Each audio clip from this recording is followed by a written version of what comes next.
binabalita sa inyo na gusto po nating ipagawa ang simbahan ng parokya ng Mahal na Birhen ng Monte Carmelo.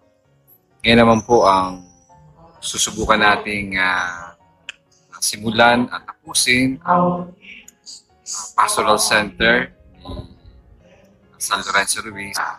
Welcome po. Ito po ang ating lumang San Lorenzo Hall. Sa makikita po ninyo, medyo may kalumaan na at kailangan na din talaga siyang i-repair. May hindi na natin pa sa re-repair. Papalitan po natin sa awa ng Diyos ng bagong building. Tatawagin natin itong San Lorenzo Ruiz Pastoral Center. Yung ating Pastoral Center, San Lorenzo na luma, ay matagal na po itong naipatayo. Hindi pa ako nagkakamali ay sa panahon pa ito ni Father Felix Soleta, no? Way back 2007 or 8. At ito po ay gawa lang sa light materials. No? Ay napag-alaman po ng inyong lingkod na sa panahon natin ngayon, ito po ay fire hazard na. Bukod pa po ay medyo mahuna na talaga. Kaya po naisip natin na ito'y baguhin na dahil napakahalaga po ng ginagampanan ng Pastoral Center na ito kung sakali. Dahil dito po tayo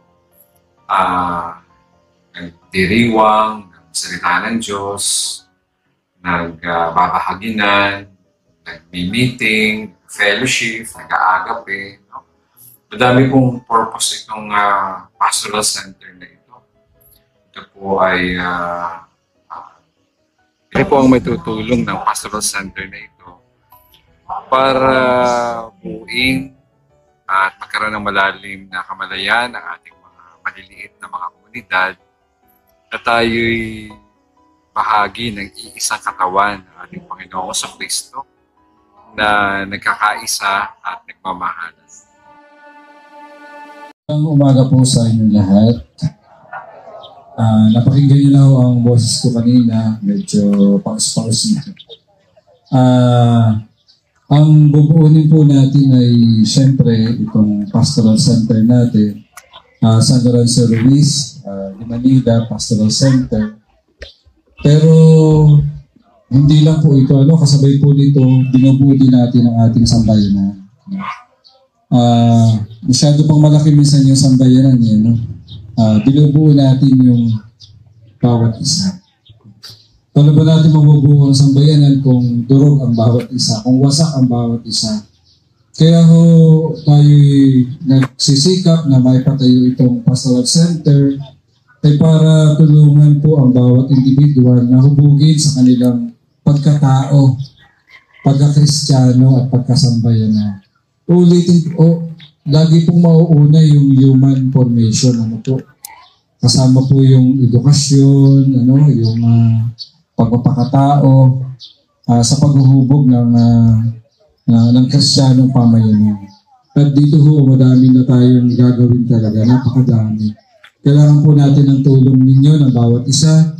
Siyempre ng Espiritu Santo, dahil ang trabaho pong ito ay hindi atin, Ito po ay sa Diyos.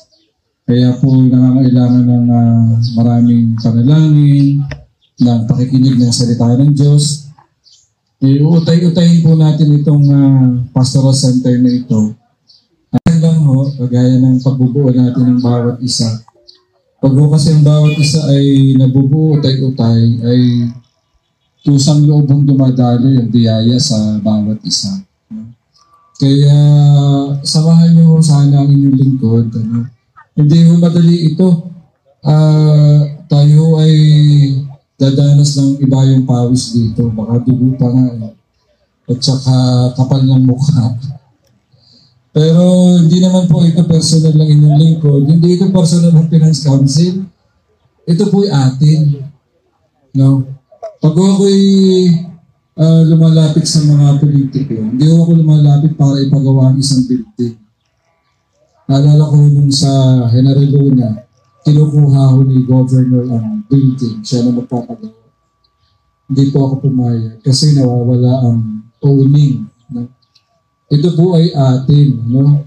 Ang binubuo po natin dito hindi lang building. Tayo din. No?